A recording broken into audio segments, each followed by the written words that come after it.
అదే తాగకపోతే భయం ఉంటది, తప్పు చేయాలంటే భయం ఉంటది.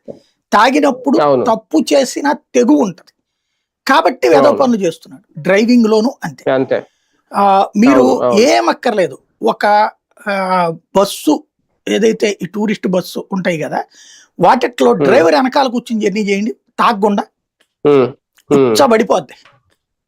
ఆడు ఎట్లా ఉమ్, తిప్పుతాడో మనకి తెలియదు అసలు.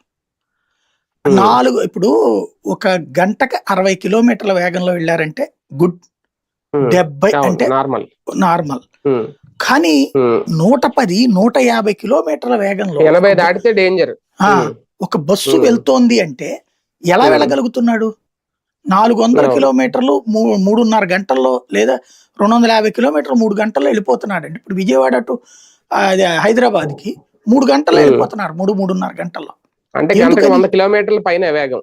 అది ఉమ్, అంటే ఏమవుతుంది అక్కడ, దాంట్లో వాళ్ళకి ఉమ్. ఆటోమేటిక్ గా ఈ స్పీడ్ ని కంట్రోల్ చేయగలంలే అనే కంట్రోల్ ధైర్యం అంతే. బానే అవును. ఉంది. మందు ఉమ్, లేకుండా అట్లా డ్రైవ్ చేస్తే ప్రాబ్లం లేదు, కంట్రోల్లో అవును. ఉంటుంది. మందుతో ఉమ్, ఉన్నప్పుడు ఇంకొకటి, ఉమ్. మన రోడ్లలో ఉన్నది సివిక్ సెన్స్ లేదు మనకి. అది సివిక్ సెన్స్ మీన్స్ ఇప్పుడు హైవేల మీదకి గేదెలు తోలకూడదు, మన గేదెలు ఉమ్, హైవేల మీద. ట్రాక్టర్లు ఉమ్, రాకూడదు, ఉమ్, వచ్చేస్తాయి. 2 వీలర్ రాకూడదు, ఆటోలు రాకూడదు.